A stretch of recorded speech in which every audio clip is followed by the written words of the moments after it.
항암 치료는 사기다라는 말에 얼마나 동의하시나요? 내가 정말 암에 걸렸을 때 우리는 어떤 선택을 하게 될까요? 항암 치료를 하든 하지 않든 양심이사, 좋은 의사를 만날 수만 있다면 그 결정이 더 쉬워질 것임은 분명합니다. 한 달만 살 것이라던 환자가 10년 이상 건강하게 잘 살고 일주일을 버틸까 걱정했던 환자가 몇 달씩 행복하게 살며 생을 마감하는 모습을 드물지 않게 봤습니다. 그들은 어떻게 암을 극복할 수 있었을까요? 이들은 대부분 일상에서 행복을 느끼기 위해 삶을 차근차근 치유해 나간 분들입니다. 오늘은 누구든 미리 들어두면 도움이 될 만한 영상입니다. 암 치료의 원칙, 암을 잊고 사는 방법, 암에 걸린 가족을 돌보는 방법, 수술로 생기는 문제를 해결하는 방법 등을 알려드리겠습니다. 더불어 좋은 의사, 양심적인 의사를 찾는 방법도 함께 들으시면 좋겠습니다. 암을 진단받고 눈앞이 깜깜한 분들, 암을 한번 극복했지만 재발에 절망스러운 분들, 그런 환자를 괴롭게 지켜보는 가족들에게 이 영상을 바칩니다. 똑같이 암에 걸려도 누구는 살고 누구는 죽는 이유. 안녕하세요. 이병욱입니다. 저는 외과 의사로서 15년, 보안통합의학 의사로서 22년, 총 37년을 암과 대면해온 의사입니다. 저는 환자를 내 가족처럼 여기고 정성으로 치료했습니다. 그렇지만 암은 너무 강력했습니다. 암을 깨끗이 제거해도 환자에 따라 재발하기도 하고 결국 극복하지 못하고 돌아가시기도 했지요. 그때부터 같은 암 환자여도 누구는 살고 누구는 죽는 이유를 고민하기 시작했습니다. 그리고 해답을 찾았습니다. 수술과 항암만으로는 안 됩니다. 암을 극복하는 힘을 길러야 합니다. 그 힘은 바로 마음에서 나옵니다. 암을 제거해서 당장 암이 눈에 보이지 않는다고 해도 마음에 남아있으면 모든 치료는 물거품이 됩니다. 결코 수술, 항암 치료, 방사선 치료만으로 낫지 않습니다. 의학적인 처치로 암이 발생한 부위만 치료한다고 해서 암이 낫는 건 절대 아닙니다. 저는 암은 생활에서 비롯한 병이라는 확신을 얻었습니다. 암을 유발한 잘못된 습관과 생각을 고친다면 암을 반드시 극복할 수 있습니다. 암을 바라보는 관점을 바꾸면 마음의 힘도 잘 기를 수 있습니다. 암은 국소 질환이 아닌 전신 질환이며 육체적 질병이자 시민성 질환이라는 걸 기억하세요. 암을 퇴치하겠다는 생각에서 벗어나 잃어버린 삶의 질을 되찾는 데 집중하세요. 암 진단을 받았습니다. 달갑지 않아도 손님 암을 적당히 달래주세요. 많은 분이 암을 무서운 질병이라고만 생각합니다. 하지만 저는 암을 사랑받지 못한 세포들의 반란이라고 여깁니다. 암세포를 잘 어르고 달래면 암이 있는 채로도 충분히 행복하게 살 수 있다는 의미입니다. 우리 몸에는 약 60조 개의 세포가 있는데요. 어떤 계기로 인해 돌연변이가 생기기도 합니다. 보통 세포는 너무 많이 생성되면 다른 세포들을 위해 스스로 죽음을 택합니다. 자연사멸의 길을 걷는 것이지요. 그런데 간혹 죽지 않고 증식하는 변이세포가 있습니다. 이게 바로 암세포입니다. 암세포는 한번 생기면 걷잡기 어려울 정도로 빠르게 늘어납니다. 암이 생겨나는 이유는 암세포의 성향과도 닮아 있습니다. 암이라는 글자를 한자로 풀어보면 잘못된 입이 산처럼 많이 쌓여 생긴 병이라는 해석이 가능합니다. 잘못된 입이 과연 무엇일까요? 첫째, 입으로 먹은 나쁜 음식들입니다. 과식, 폭음, 탄 것이나 짠 것, 뜨거운 것 등입니다. 둘째, 불규칙적인 식습관을 말합니다. 셋째, 나쁜 말들도 여기에 해당합니다. 불평과 불만, 시기나 질투, 화 같은 부정적인 감정을 담아낸 말들이 결국 병을 일으킵니다. 탐욕과 무절제, 오만이 암을 부른 겁니다. 암 환자들을 치료하면서 특이한 공통점을 하나 발견했습니다. 암에 걸리기 전 몇 년 사이 감당하기 힘든 안 좋은 일을 경험한 환자들이 많았다는 겁니다. 이런 분들은 분노, 슬픔, 긴장 등 스트레스를 받는 상황에서 몸속 세포가 견디지 못하고 탐욕적으로 변해 암이 된 게 아닐까 합니다. 지난 날을 돌이켜보고 반성하는 순간 암 치료가 시작됩니다. 암 환자는 반드시 마음의 평화를 유지해야 합니다. 이를 위해 일상에 기뻐하고 감사하고 기도하며 암에 대한 공포를 날려버리세요. 기쁨을 느끼면 우리 몸의 건강한 세포가 힘을 얻습니다. 수술 후 암이 재발한 60대 후반의 담도암 환자가 있었습니다. 복강 내 다른 장기에도 전이된 상태였지요. 그런데 그분은 놀랍게도 10년 넘게 건강히 잘 살고 있습니다. 한 번씩 병원에서 검사를 받기는 하지만 의학적인 수치에 크게 연연하지 않습니다. 환자 스스로가 자신을 건강하다고 여기고 암 때문에 하지 못할 일은 없다며 좋은 삶을 누리고 계십니다. 암을 앓고 있다고 해도 삶이 불편하지 않고 일상생활에 지장이 없다면 암을 인정하고 삶의 질을 높이는데 집중하면 좋겠습니다. 질 높은 삶을 누리면 수명도 자연히 연장되기 때문입니다. 암 환자에게 완치란 없습니다. 저는 5년 생존율이란 암마다 예후가 다르다는 점을 무시하고 세운 획일적인 기준이라고 생각합니다. 조기 판정이 가능한 암도 있지만 조기 판정이 어려운 암도 있습니다. 어떤 환경에서 어떤 노력을 기울여 생존했느냐가 중요하지. 5년 생존율이 100%다. 10년 이상 생존율이 50%가 넘는다 따위의 수치는 하나도 중요하지 않습니다. 이 말은 암에 걸리기 전과 똑같이 생활하면 암이 또다시 생길 수도 있다는 겁니다. 암에서 완전히 해방되지 않은 것이지요. 완치라는 말을 완벽히 나았다라고 오해해서는 안 됩니다. 간암이 폐로 전이된 말기 암 환자 한 분이 있었습니다. 병원에서 한 달 안에 간을 이식받지 못하면 죽는다는 일종의 사형 선고를 받았던 분입니다. 그분은 저와 함께 꾸준히 면역력을 높이기 위해 노력한 끝에 간 이식을 받지 않고도 5년을 더 사셨습니다. 5년을 생존했기 때문에 병원에서는 완치 판정을 내렸습니다. 그분은 아마 누구보다도 기뻤을 것입니다. 완치 판정을 받자마자 그간 고생했던 서름이 북받쳐 올라왔는지 여행을 가고 해방감을 온몸으로 느끼면서 바쁘게 살았습니다. 그리고 허망하게도 완치 판정을 받은 지 6개월 만에 돌아가셨다는 소식을 들었습니다. 암은 완치 판정을 받고 난 후 관리가 굉장히 중요한 병입니다. 한번 암이 생긴 몸은 암과 친해진 상태여서 또 다른 암을 부를 수 있습니다.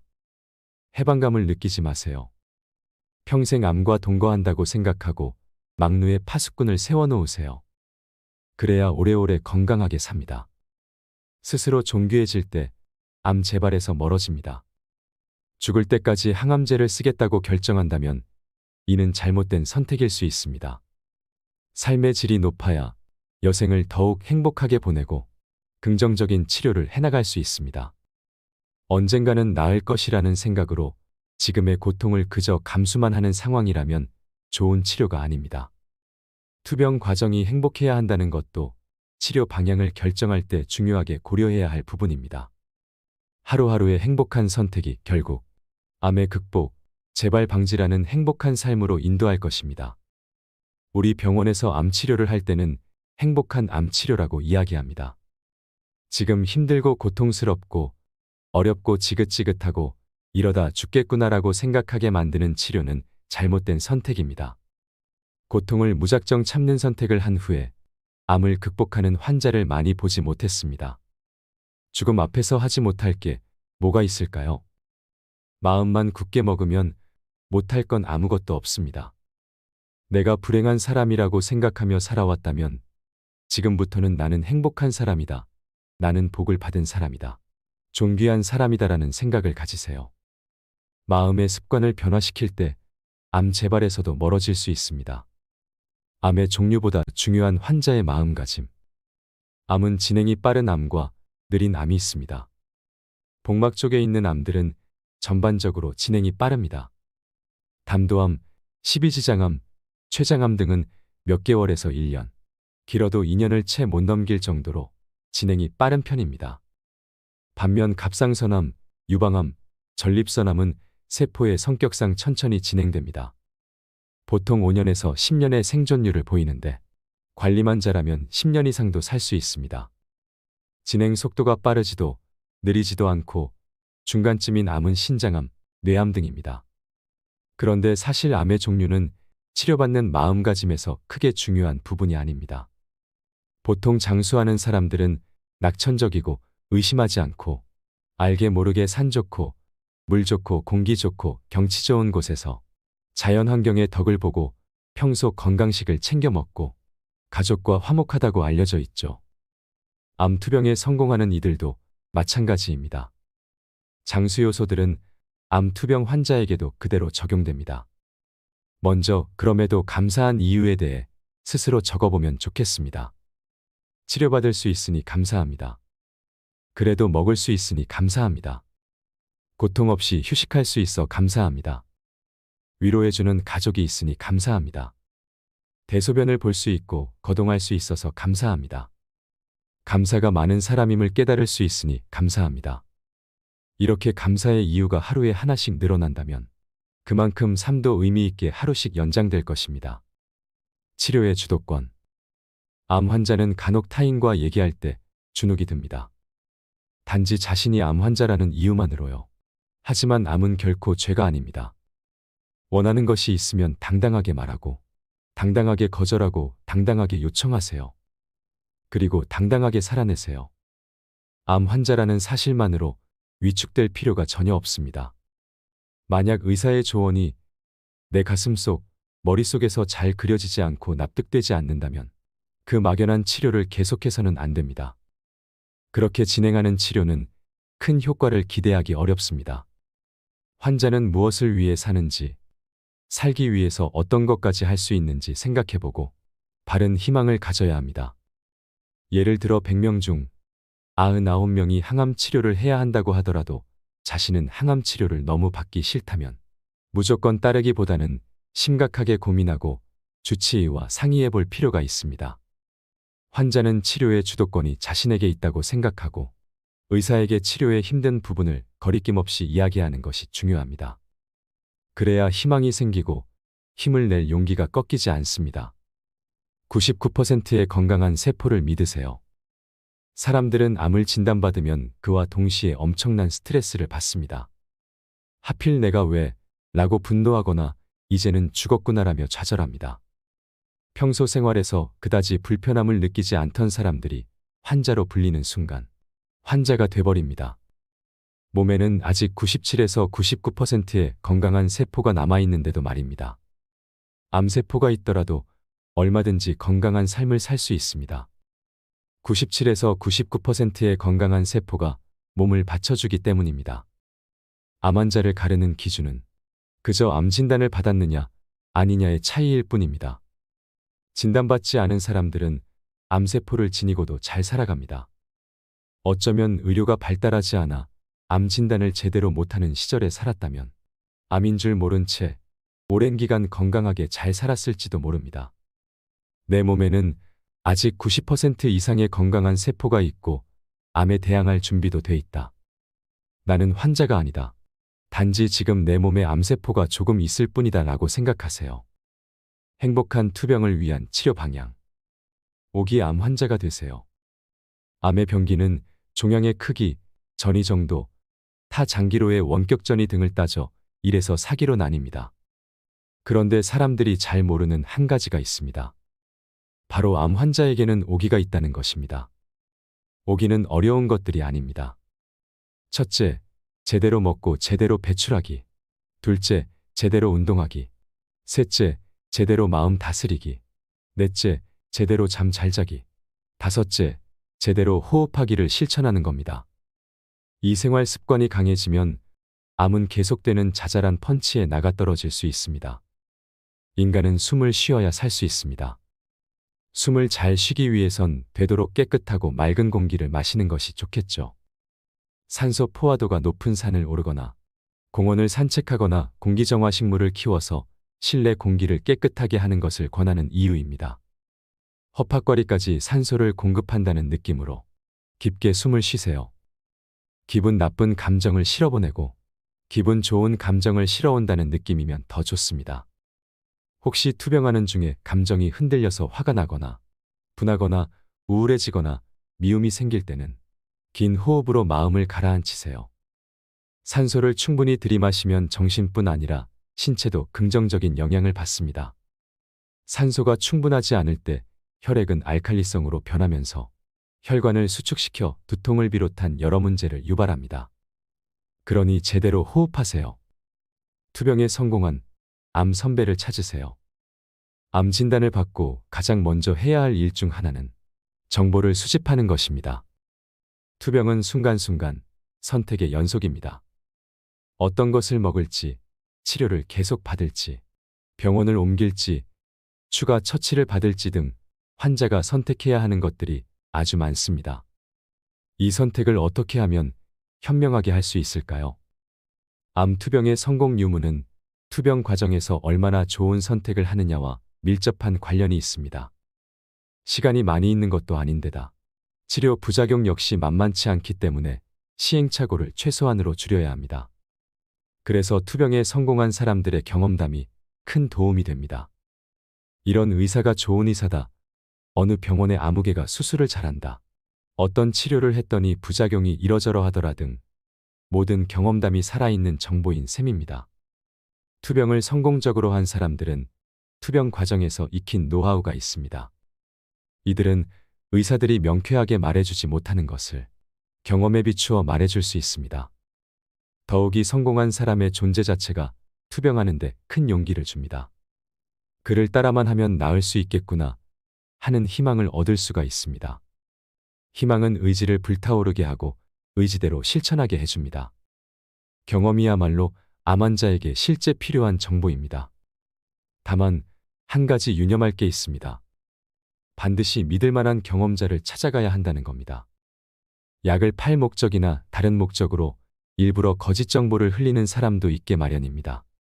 이들을 경계하고 병원이나 환우 모임 등에서 신뢰할 수 있는 선배를 찾으세요. 여러 명의 조언을 듣고 자신에게 도움이 되는 정보를 골라 실천하면 됩니다. 암투병 선배들의 경험을 취합해 주치의에게 한 번 더 검증을 받는 것도 좋은 방법입니다. 좋은 의사를 만나는 방법. 환자와 이야기하다 보면 의사에 대한 이런저런 불만을 듣게 됩니다. 덕분에 저는 의도치 않게 어떤 병원의 아무개 의사는 이렇게 하고 또 어떤 병원의 아무개 의사는 저렇게 한다는 등 다른 병원의 의사 평가까지 두루 꿰게 되었습니다. 암 치료를 잘 받기 위해서는 좋은 의사를 만나야 합니다. 만약 수술을 해야 한다면 그 분야에서 최고의 의사를 수소문해 찾는 게 좋겠지요. 하지만 대부분 좋은 의사들은 예약이 밀려 있습니다. 그렇다면 차선으로 다른 의사를 찾는 등 대안을 마련해야 합니다. 수술을 잘못할 경우 후유증이나 부작용을 심하게 겪고 심지어 재수술해야 하는 경우도 생깁니다. 약물 치료를 한다고 해도 마찬가지로 그 분야에서 최고인 의사를 찾아가야 합니다. 경과를 추적하면서 약물의 작용 속도를 조절해야 하기 때문에 경험이 많고 세심한 의사에게 치료를 맡기는 게 좋습니다. 좋은 의사를 찾아가는 것만 해도 투병의 30% 이상은 성공한 셈이라고 볼 수 있습니다. 이것은 부인할 수 없는 현실입니다. 좋은 의사를 찾으려면 우선 의사들에게 수소문해 보는 게 좋습니다. 일반인들이 아무리 유명하고 좋은 의사라고 믿고 있어도 실제로는 그렇지 않은 경우가 많기 때문이지요. 좋은 의사란 의사들이 인정하는 의사입니다. 의사들은 인정에 인색하지만 마음속으로는 어떤 의사가 실력 있는지 알고 있습니다. 누가 어떤 수술을 잘한다는 테크닉에 관한 것뿐 아니라 누구의 환자가 경과가 좋다는 것까지 현장에서 직접 부대끼다 보면 모를 수가 없습니다. 그리고 의사들은 공부하고 끊임없이 연구하는 의사를 인정하는 편입니다. 의사들이 인정하는 의사가 누구인지 환자 입장에서 알기란 쉽지 않습니다. 환자들은 진료실에서 의사의 태도로 이를 가늠해 볼 수는 있는데요. 다음을 살펴보세요. 환자를 섬기는 의사, 환자들의 말을 잘 들어주는 의사는 좋은 의사입니다. 환자가 말할 때 차트나 들여다보고 환자가 묻는 질문에 마지못해 몇 마디 대답해주는 의사는 결코 좋은 의사가 아닙니다. 세상 만물에 옥석이 섞여 있듯 사명감이 있는 의사와 그렇지 않은 의사가 있습니다. 그 중에서 진짜 옥을 고를 수 있어야 합니다. 또 환자의 눈높이에서 환자가 궁금해하는 것을 성심성의껏 잘 설명해주는 친절한 의사인지도 확인해 보세요. 의사들도 평소 환자에게 정확하게 의사 전달을 하기 위해 어느 정도의 표현력을 길러두어야 합니다. 자신의 머릿속에 있는 걸 꺼내어 충분히 설명하려면 표현하는 기술도 필요하기 때문입니다. 부지런한 의사를 찾는 것도 좋습니다. 자기 환자에게 유독 헌신적인 의사들이 있습니다. 간호사나 의료진들 사이에서 환자를 잘 챙기는 의사는 익히 소문이 나 있습니다. 마지막으로 환자를 위해 기도하는 의사를 찾아야 합니다. 수술하기 전날 환자를 위해 기도해주는 의사와 수술 전날 술을 마시는 의사는 환자를 대하는 기본 태도 자체가 다릅니다. 따뜻한 조언과 용기와 격려를 아끼지 않는 의사는 환자의 투병의지를 북돋우게 마련입니다. 의사라면 자기 환자를 끝까지 책임지는 자세가 무엇보다 중요합니다. 투병이 시작되면 의사, 환자, 보호자는 서로 발을 묶고 2인 삼각 경기를 하는 것처럼 완치를 향해 함께 전진하는 관계가 됩니다. 이 세 명의 화합과 균형이 중요한데 그 중에서 의사가 나몰라라 하면 환자와 보호자는 절망하게 됩니다. 반대로 의사도 사람이기 때문에 환자 역시 좋은 환자가 되어야 합니다. 어떤 환자가 좋은 환자일까요? 의사를 격려해주는 환자가 있습니다. 환자 중에 오늘은 피곤해 보이세요, 웃으세요 라며 따뜻한 인사를 건네는 분이 계셨습니다. 육체적으로 고단할 때 그런 위로를 받으면 의사로서 큰 힘을 얻습니다. 수술, 할 것인가 말 것인가. 수술해서 1년을 더 사는 것과 수술하지 않고 반년을 사는 것, 그리고 오래 사는 것과 질 높은 삶을 사는 것은 분명히 다릅니다. 단순히 오래 사는 것은 아무런 의미가 없습니다. 건강을 잘 관리하면 100세까지도 살 수 있지만 아직은 75에서 85세가 평균 수명입니다. 그래서 노인 환자를 수술할 때는 더 신중해야 합니다. 특히 75살 이상은 더욱 신중을 기하는 편입니다. 수술이 능사가 아니라고 아무리 보호자를 말려도 꿈쩍 않는 경우가 있습니다. 하지만 수술을 받을지 말지는 반드시 보호자가 아닌 환자의 입장에서 신중하게 고민하고 선택해야 합니다. 수술하면 2년을 살고 수술하지 않으면 1년을 산다고 가정했을 때 고려해야 할 건 수술 후 삶의 질입니다. 단순히 몇 달을 더 사는 게 의미 있는 일인지 환자에게 좋은 결정인지 고민해야 합니다. 수술 후에 더 힘들거나 아파할 것 같으면 안 하는 편이 낫습니다. 앞에 보호자들처럼 수술을 결정할 때의 판단 기준이 결코 보호자들의 여한이 되어서도 안 됩니다. 수술은 인체의 균형을 인위적으로 완전히 깨어버리는 의료행위이므로 그로 인한 실보다 득이 클 때 시행합니다. 수술은 생각처럼 간단하지 않습니다. 마법도 아닙니다. 건강한 상태의 일반인에게도 힘든 일입니다. 체력적으로나 정신적으로 힘든 암 환자에게는 수술 후유증을 감내하는 게 쉬운 일이 아니라는 것을 알아야 합니다. 항암 치료를 관리하세요. 현재 우리가 적용하고 있는 암 치료는 미국의 임상 자료에 기초한 일종의 가이드라인을 따르는 치료입니다. 언뜻 보면 아주 과학적으로 치료가 진행되는 것 같습니다. 그런데 간과하는 부분도 있습니다. 첫째, 동양인과 서양인은 다르다는 것입니다. 같은 나이 집단의 같은 단계 암이라 하더라도 환자마다 약을 받아들이는 정도가 다른데 하물며 동양인과 서양인의 차이는 어떻겠습니까? 처음에 약을 쓰는 강도는 중요합니다. 환자의 특성을 고려하지 않고 처음부터 약을 너무 세게 쓰면 그 다음에는 더 세게 써야 하기 때문입니다. 또한 쓰던 약이 더 이상 듣지 않게 될 때 다른 항암제로 갈아타는 방식으로 처방하기 때문에 최초의 처방이 중요합니다. 항암 치료가 무시무시하다고 표현하는 까닭은 약물 투여의 강도가 점점 세지고 이 과정이 반복되기 때문입니다. 둘째, 검사 결과가 너무 늦게 적용된다는 것입니다. 아침 일찍 피를 뽑아 검사하면 오전에 결과가 나옵니다. 담당 의사가 그 결과를 보고 빨리 판단을 내리면 충분히 당일 치료에 반영할 수 있습니다. 그러나 검사 결과를 반영하지 않은 채 그날치의 치료가 끝날 수 있습니다. 검사 결과는 그 뒷날 반영되는 셈이지요. 그런데 뒷날은 이미 전날의 치료로 검사 수치가 또 다르게 나옵니다. 하루 차이가 뭐 그리 클까? 라고 생각하면 오산입니다. 워낙 부작용이 큰 약들을 사용하기 때문에 어떤 약은 한 달에 2번, 일주일에 1번, 사흘에 1번 이런 식으로 일정이 짜입니다. 따라서 그날의 검사 결과가 그날 바로 반영돼야 합니다. 특히나 혈액암 환자나 어린아이처럼 약을 쓰기가 조심스러운 경우에는 더더욱 제때 반영돼야 합니다. 그렇기 때문에 암 치료를 받을 때는 믿을 만한 병원인지 아닌지 잘 조사해 보는 것도 매우 중요합니다. 검사 결과가 그때그때 반영되지 못하고 있을 땐 보호자가 적극적으로 알아보고 상황을 개선하려는 노력도 필요하다는 걸 잊지 마세요. 항암 치료 중 주의해야 할 것들. 항암 치료는 받으면 정말 힘이 듭니다.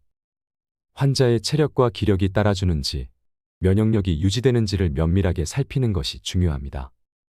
즉, 삶의 질과 수명 연장을 저해하지 않는지 잘 살펴야 한다는 말입니다. 저는 암 환자들이 항암 치료로 너무 힘들어 탈진하거나 심지어 치료 중에 돌아가시는 경우도 많이 보았습니다. 안타까운 일이 아닐 수 없습니다. 완치됐다는 진단을 듣고 싶은 것이 모든 암 환자의 바람입니다. 오래오래 행복하게 살고 싶어 항암 치료를 받았는데 그 과정에서 돌아가셨다는 것은 잘못된 선택이었다는 증거일 수도 있습니다. 선택의 기로에서 물론 검사 수치를 세심하게 따져봐야겠지만 무엇보다 환자 자신이 한계를 느끼는지의 여부가 중요합니다. 환자가 자신의 몸을 누구보다 잘 압니다.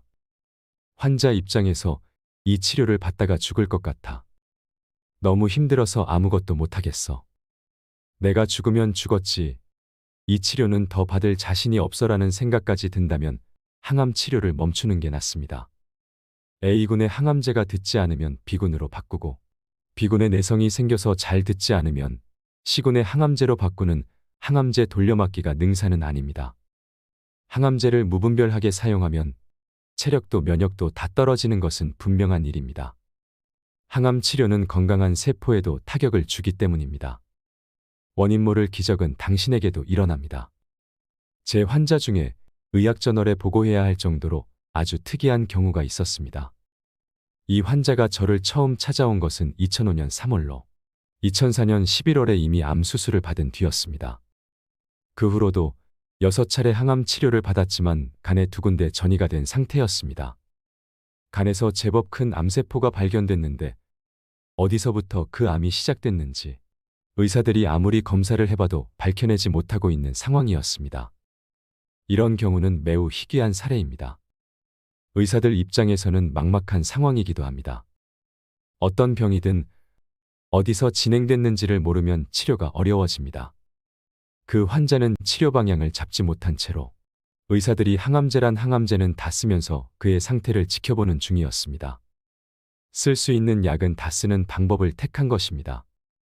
저를 찾아왔을 땐 쇠약해질 대로 쇠약해진 상태인데다 약의 부작용으로 손발이 저리는 증세도 겪고 있었습니다. 3개월 살 거라고 하더군요.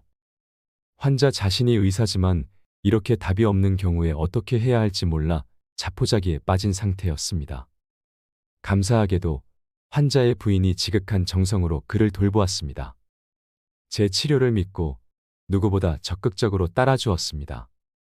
제대로 걷지도 못하는 남편을 부축해 다니면서 몸에 좋다는 음식은 다 해서 먹였습니다. 치료를 시작하고 2달 만에 면역 수치가 오르기 시작했습니다. 3개월을 살 것이라는 말을 들었던 환자는 치료한 지 3개월째 접어들자 일상생활을 하는데 무리가 없을 정도로 몸이 좋아졌습니다. 치료받던 병원에 가니 의사들도 어떻게 이런 결과가 나왔느냐며 깜짝 놀랐습니다. 그는 3달 만에 현업에 복귀할 수 있었습니다. 지금은 봉사도 하며 건강하게 지내고 있습니다. 암이 어디서 시작됐는지 밝혀내지 못하듯 어떤 계기로 암세포가 그 힘을 잃었는지 밝혀내지 못하는 일들이 실제로 일어납니다.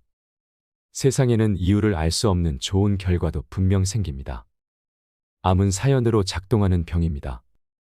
저는 오래전부터 암은 스트레스에 의한 시민성 질환입니다. 암은 마음의 병입니다.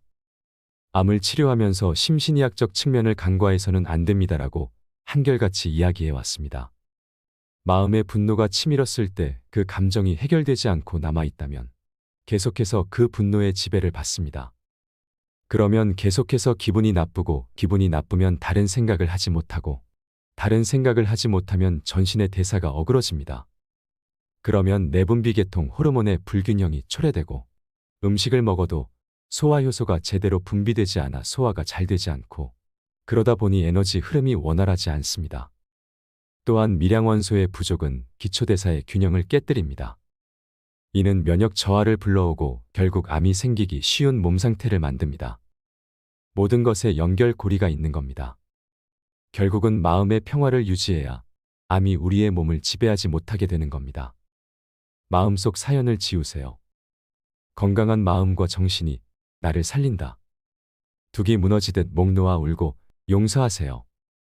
모든 질병이 그렇듯 암을 극복하기 위해서는 긍정적인 마음을 가져야 합니다. 그러면 어떤 상황에서건 마냥 웃기만 해야 할까요? 아닙니다. 울어야 살 때도 있습니다. 눈물은 정화의 힘을 가지고 있습니다. 마음을 정화시키려면 암 환자도 울어야 합니다.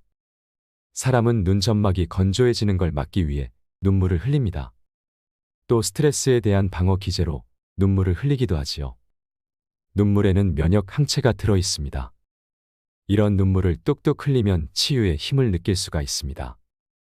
누구나 한 번쯤 눈물을 실컷 흘리고 난 후 마음속 응어리가 풀리는 경험을 해본 적이 있을 겁니다. 울려면 이렇게 실컷 울어야 합니다. 눈물은 겉으로는 같아 보이지만 사실은 다 다릅니다. 감정 때문에 흘리는 눈물은 성분이 더 진합니다. 흔히 말하는 피눈물은 스트레스 호르몬인 카테코라민 수치가 다른 눈물과 비교할 수 없이 높습니다.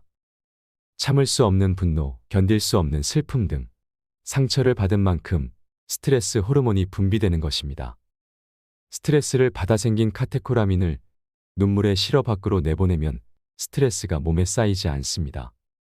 마음이 느끼는 대로 울면 고혈압, 심혈관 질환이 개선되고 암 치료에도 도움이 되는 이유입니다. 눈물나게 웃어본 적 언제인가요? 어떤 감정이든 무조건 참기만 하는 것은 좋지 않습니다. 다행히도 웃음은 사람들이 잘 참지 않지요.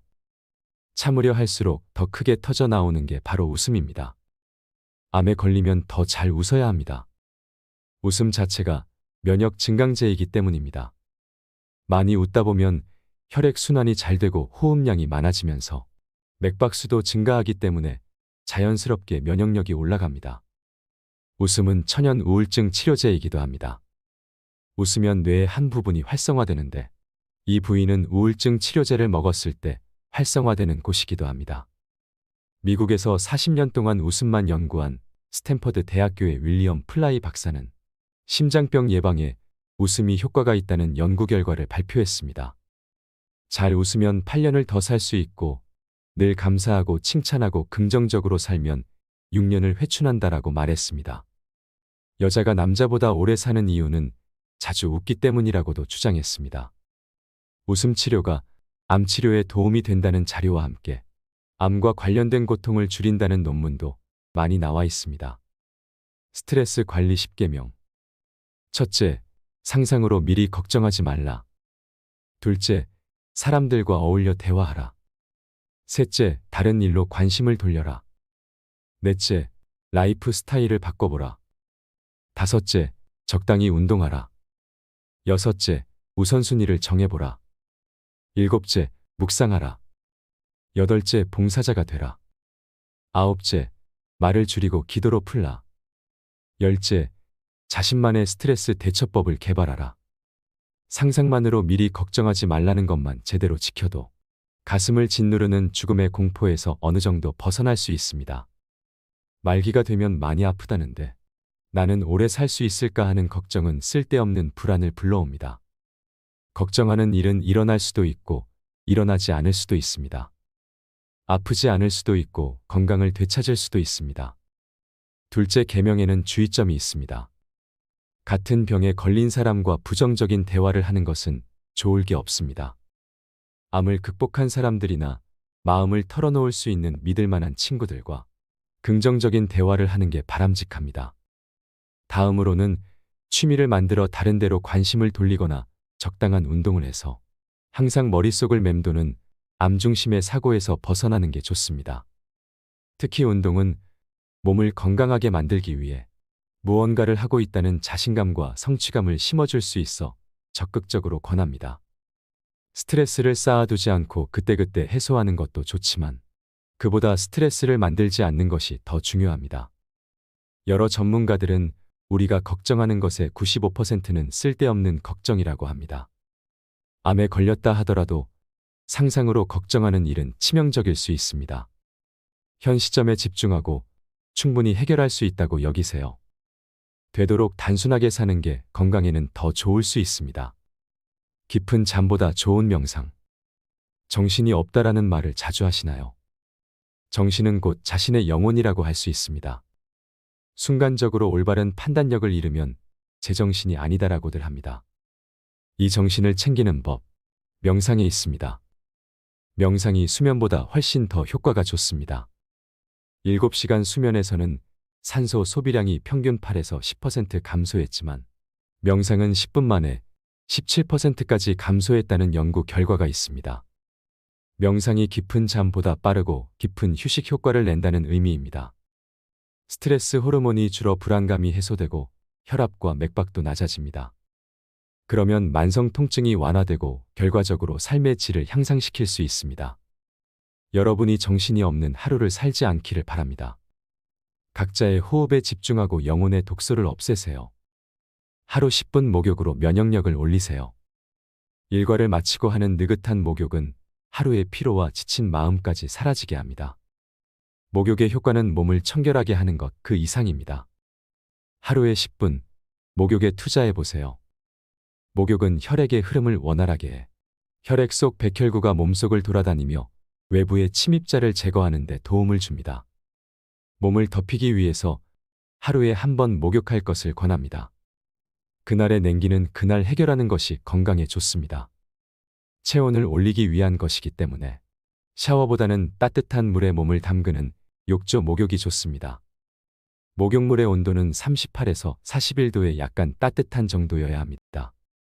너무 뜨겁게 느껴지는 42도 이상이 되면 혈관이 수축해 혈액순환에 방해가 됩니다. 반대로 물 온도가 낮으면 몸을 덮이는데 아무런 도움이 되지 않지요. 목욕은 전신욕보다는 반신욕을 권합니다. 전신욕은 체온을 급격히 상승시키므로 체력 소모가 크고 몸에 가해지는 수압이 커서 혈관과 림프관에 압박을 줍니다. 이는 건강한 사람에게도 버거울 수 있습니다. 반신욕을 하면 체온이 천천히 올라갑니다. 하반신에만 수압이 가해져서 발의 혈액을 부담 없이 심장으로 올려보냅니다. 만약 체력이 약한 상태라면 반신욕도 부담이 될 수 있으므로 이땐 발목까지만 물에 담그는 조욕을 하세요. 복사뼈 위쪽 15에서 20cm까지 물을 채우는 게 좋습니다. 건강을 위한 목욕 시간은 20분을 넘기지 않는 게 좋습니다. 체온 1도를 올리는데 목욕 10분 정도면 충분합니다. 특히 고혈압이 있는 경우 목욕을 오래 하면 혈관이 수축돼 혈압이 오를 수 있으므로 주의해야 합니다. 다만 조욕으로는 몸을 덮이는데 시간이 더 오래 걸리므로 조욕은 20분간 하세요. 무엇보다 내 몸을 소중히 할 것. 잠이 보약. 지난밤 편히 주무셨나요? 잠은 최고의 선물입니다. 암 환자에게는 더 그렇습니다. 잠을 잘 자야 몸이 편안해집니다. 모든 것 중에서도 특히 과로는 절대 하면 안 됩니다. 과로는 교감신경을 예민하게 하고 부교감신경과의 균형과 조화를 깨뜨려 면역력을 떨어뜨립니다. 일시적으로 과로했다면 충분히 휴식하고 잠을 푹 자야 합니다. 수면 시간이 7시간에서 7시간 반은 되어야 심장 질환에 걸릴 위험이 낮아지고 수명이 길어진다는 보고가 있습니다. 제가 추천하는 올바른 수면 습관을 참고해 보시길 바랍니다. 먼저 수면 시간을 정해야 합니다. 기상시각과 취침시각을 일정하게 지키도록 노력하세요. 이때는 정해놓은 규칙을 조금 어겨도 괜찮습니다. 스트레스를 받지 마세요. 그리고 오후 시간대에는 되도록 자리에 눕지 않는 게 좋습니다. 피로를 풀겠다며 잘 시간도 아닌데 누워있다 보면 제 시간에 잠드는 게 어려워집니다. 낮에는 햇볕을 많이 쬐기를 권합니다. 30분에서 1시간은 야외에서 햇볕을 느끼세요. 잠들기 2시간 전에는 따뜻한 물로 조욕이나 반신욕, 간단한 샤워를 하세요. 몸의 긴장이 풀리면서 잠들기 좋은 상태가 됩니다. 샤워 이후에는 스마트폰 사용이나 음식 섭취는 삼가세요. 잠자리에 누웠다면 오늘 가장 행복했던 일을 떠올려 봅니다. 평상시 커피, 술, 담배는 멀리하는 게 좋습니다. 잠을 잘 자야 건강합니다. 잠을 잘 자야 암을 극복할 수 있습니다. 암을 이겨내기 위한 체력 관리. 걸으면 살고 누우면 죽는다라는 말도 있지요. 암 환자여도 체력이 허용하는 범주 안에서는 반드시 운동을 해야 합니다. 운동이란 근육을 사용하는 것입니다.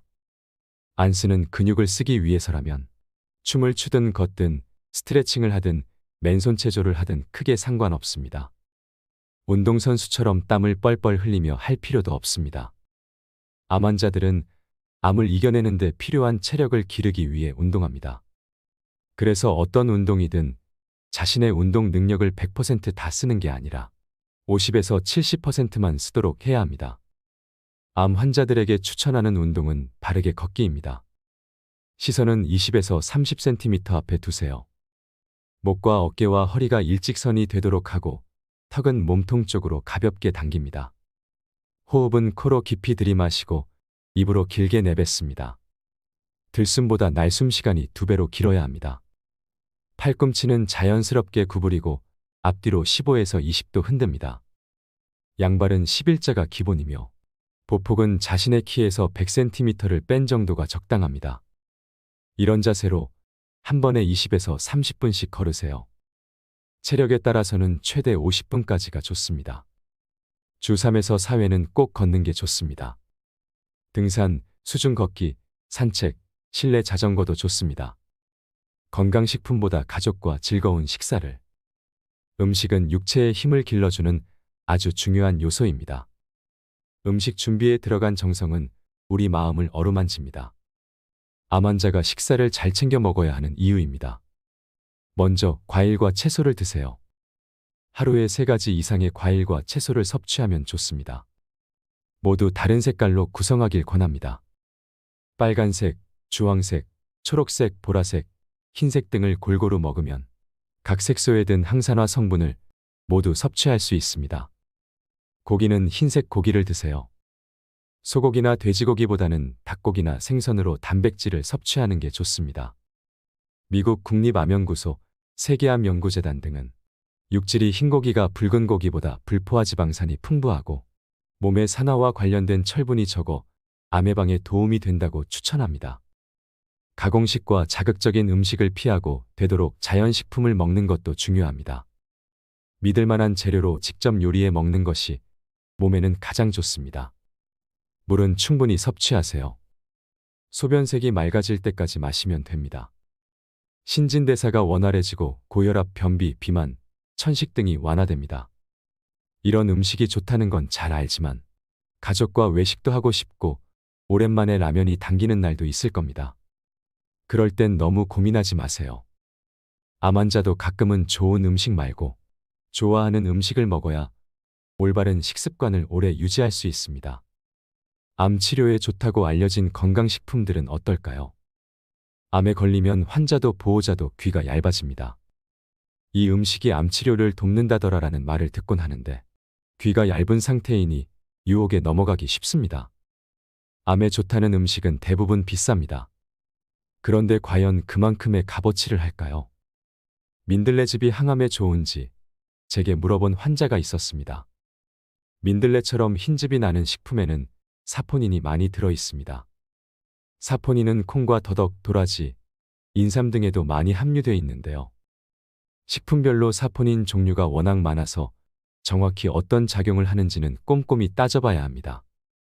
사포닌은 세포 돌연변이를 막고 비만을 예방한다고 알려져 있습니다. 하지만 절대 약이 될 순 없습니다. 약효를 누리기 위해서는 한 번에 많은 용량을 먹어야 합니다. 민들레즙이나 인삼을 과용하면 오히려 간에 무리가 가고 소화 장애가 유발됩니다. 암 환자는 특히 조심해야 합니다. 특정 식품이 좋다는 말은 그렇구나 하고 잊어버리세요. 좋다는 것보다는 믿을 만한 것, 비싼 것보다는 꾸준히 오랫동안 먹을 수 있는 것을 골라 먹으세요. 매일 먹어도 좋은 암 환자를 위한 보양식품들에는 마늘과 사과, 녹차와 양파, 생강, 현미, 해조류나 피망, 양배추와 콩, 토마토가 좋습니다. 버섯을 먹어야 한다면 비싼 차가버섯 대신 싱싱한 송이버섯, 느타리버섯, 표고버섯을 골고루 자주 먹는 편이 더 좋습니다. 삶의 질을 지켜주세요. 당신 곁에 있는 이 세상 최고의 약. 세상에서 가장 힘든 사람이 환자라면 세상에서 두 번째로 힘든 사람은 보호자입니다. 모두 위로가 필요한 사람들이기 때문에 서로가 서로를 위로하면서 함께 투병해 나가야 합니다. 저는 때때로 환자의 집을 방문해 투병 환경을 확인하는데요. 가족 구성원 사이에 냉기가 도는 집의 문을 닫고 나올 때면 제 가슴에서 통증이 느껴집니다. 이런 환경에서는 환자가 회복하는 게 쉽지 않습니다. 가족 사이에 훈풍이 도는 집을 만들어야 합니다. 가족 관계는 어떻게 회복할 수 있을까요? 먼저 대화 방식부터 바꿔야 합니다. 환자 입장에서는 모든 게 억울하고 슬프고 우울합니다. 마음이 그러니 말도 다르게 들립니다. 흔히 환자가 되는 순간 사람이 변한다라고 하는데 사람이 변하는 게 아니라 변한 환경에 맞추어 생각하다 보니 그렇게 되는 것입니다. 이럴 땐 환자와 보호자 모두가 화법을 바꿔야 합니다. 환자는 직접 화법으로, 보호자는 간접 화법으로 말해보세요. 환자는 보호자에게 원하는 게 있으면 있는 그대로 말하는 게 낫습니다. 인삼이 비싼가라고 묻는 대신 인삼이 먹고 싶어라고 하셔야 합니다.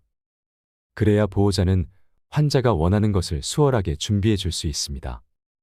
반대로 보호자는 잘 안 먹으니 몸이 성치 않지라는 말 대신 입에 쓰겠지만 한 술이라도 먹으면 좋겠어라고 애둘러 말하는 게 좋습니다. 30대 중반의 위암 환자가 복막에 다 전이 된 상태에서 저를 찾아온 적이 있습니다.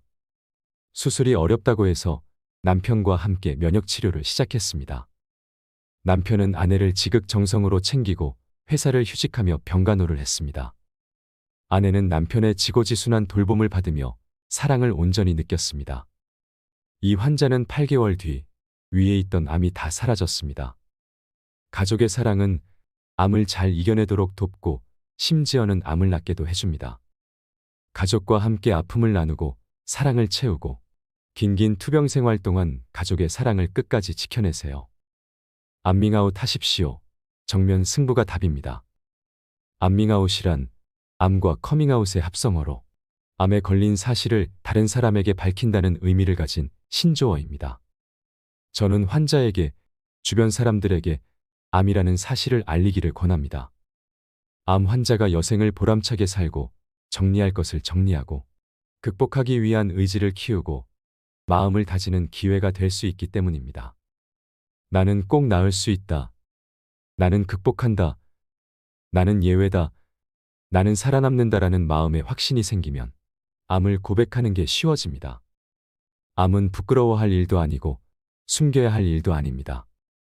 식사, 운동, 명상 등 암 환자는 자신을 살뜰하게 돌봐야 하는데 암을 숨기다 보면 이런 행동들에 제약이 생깁니다. 건강이 허락하는 범위 안에서 하던 일을 계속하고 사람들과 단절되지 마세요. 아픈 냄새에 대해 배려해 주세요. 암에 걸린 환자들에게선 특유의 냄새가 납니다.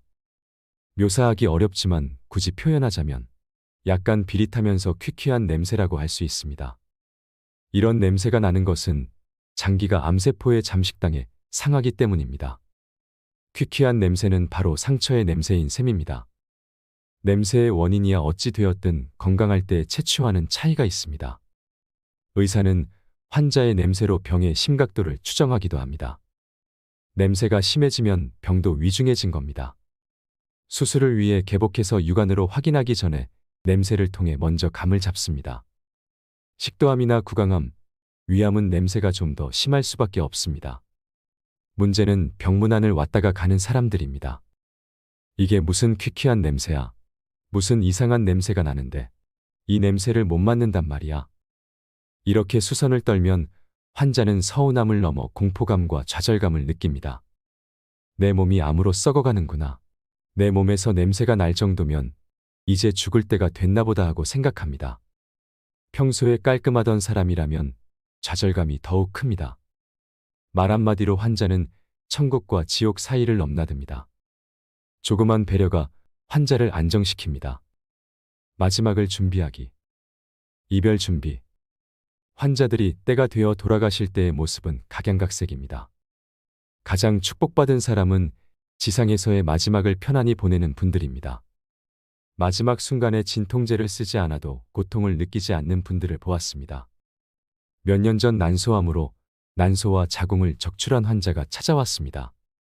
수술 후 1년 즈음 지났을 때 암이 재발한 상태였습니다. 난소 주위는 물론 골반뼈와 간과 폐에도 암세포가 전이돼 있었습니다. 암센터에서 더 이상 해줄 것이 없다는 통보를 받고 보호자와 함께 대전에 있는 호스피스 병동으로 환자를 옮겼습니다. 온몸이 퉁퉁 부은 데다가 배에는 복수가 차서 배가 만삭 때보다 더 불러 있었습니다. 그런데 호스피스 병동에 간 지 3일 만에 복수가 다 빠지고 진통제를 맞지 않아도 될 정도로 고통이 사그라들었습니다. 제가 그 환자에게 문병 갔을 때 보호자는 기적이 일어났다며 기뻐했습니다. 그를 보며 저는 보호자에게 이번 주와 다음 주를 잘 지켜보세요라고 당부했습니다. 백조의 노래라는 말이 있습니다. 백조가 죽기 직전 부르는 가장 아름다운 노래를 일컫는 말로 예술인들이 마지막으로 기량을 발휘하는 것을 의미합니다. 암 환자의 경우에는 임종 직전 완쾌가 돼가는 듯한 모습을 보이는 걸 말하지요. 환자의 상태가 좋아진 게 백조의 노래인지 진짜로 기적이 일어난 일인지는 2주 안에 판명이 납니다. 마지막 순간에 이르러 모든 것을 비우고 겸허하게 죽음을 기다리는 환자들이 있습니다. 이런 환자들은 놀랄 만큼 평온하고 의식도 또렷합니다. 남아있는 자식 걱정, 살고자 하는 미련까지도 모두 잊어버리면 평화가 찾아오는 모양입니다. 이런 놓아버림 때문에 좋아지는 경우를 종종 보았습니다. 그리고 결국 그 다음 주 환자는 지상에서의 마지막 시간을 눈부시게 보내고 하늘나라로 갔습니다. 보호자는 제게 전화를 걸어 작별 인사를 전해주었습니다. 잠을 자다가 편히 갔습니다. 환자가 고통 없이 편히 가는 것만큼 남아있는 가족에게 큰 축복은 없습니다. 환자가 살아있는 사람들을 축복하고 가기 위해서는 스스로 임종을 준비하는 게 좋습니다. 환자들 대부분은 자신의 마지막을 예감합니다. 그러면 여러 가지 준비를 시작하지요. 목욕을 시켜달라고 하거나 이런저런 축복과 감사의 말을 남기기도 합니다. 보고 싶은 사람을 얘기하기도 하고요. 가능하다면 정신이 맑고 의식이 있을 때 모든 준비를 끝내는 게 좋습니다. 가족에게 남기고 싶은 말이나 친구에게 남기고 싶은 말을 편지로 써놓는 방법도 좋지요. 남겨질 가족들에게 사랑을 남기고 가면 가족들은 그 사랑을 영원히 기억할 겁니다. 제가 먼저 가 있을게요. 나중에 꼭 다시 만나요. 그동안 도와줘서 더 오래 살았습니다. 당신과 함께해서 고마워요. 행복했습니다. 남겨질 이들에게 축복이 넘치는 말들을 해주세요. 그러면 그들은 빈자리를 슬퍼하기보다 남기고 간 사랑을 기억하고 앞으로 다시 만날 날을 기약할 겁니다. 보호자들은 임종 준비를 할 수 있도록 충분한 시간을 달라고 의사에게 미리 부탁을 해놓으세요. 환자를 준비 없이 황망하게 보내는 일을 막을 수 있습니다. 보호자들은 최선을 다해 환자를 위로하고 투병을 격려해야 하지만 어느 순간이 지나면 마음으로 서서히 보낼 준비를 해야 합니다. 통곡하거나 까무러치는 행동은 환자에게 도움이 되지 않습니다. 삶에는 인간이 어쩔 수 없는 부분이 있게 마련입니다. 인간이 취할 수 있는 최선의 태도는 운명을 담담하면서도 평온하게 받아들이고 다시 만날 것을 기약하는 일일지도 모릅니다. 죽음은 결코 끝이 아닙니다. 마지막 남은 시간 동안에는 사랑을 나누어야 합니다. 환자나 가족 모두 준비 없는 임종을 맞는 건 곤란합니다. 임종을 잘 맞이할 준비를 해두어야 인격적인 죽음으로 마무리할 수 있습니다. 임종이란 죽음이 오기를 막연히 기다리는 시간이 아닙니다. 할 수만 있다면 품위 있고 아름답게 생을 마감할 준비를 하는 시간입니다. 누구나 생의 마지막을 준비할 수 있어야 하고 특히 병으로 생을 마감할 때는 인격이 손상되지 않고 인간답게 죽는 법에 대해 알아둘 필요가 있습니다. 슬픈 죽음을 맞이하지 않기 위해서 말이지요. 암을 이겨내는 당신에게 보내는 편지가 어떠셨나요? 암에 대한 너무 많은 정보는 암을 대비하게 하는 것이 아니라 오히려 막연한 공포를 키울 수 있습니다. 암이 있어도 행복할 수 있습니다. 행복할 수 있다면 암은 두렵기만 한 존재가 아닐 것입니다. 몸과 정신이 균형 잡혀 있고 조화로울 때 우리 삶은 아름다워집니다. 삶이 아름다우면 우리 몸은 더 건강해집니다. 오늘 하루를 건강하게 잘 보내면 내일 하루도 건강하게 잘 보낼 것입니다. 지금 이 순간이 그 어느 때보다 중요합니다. 이상으로 인생 철학이었습니다. 철학이 있는 당신의 삶을 응원합니다.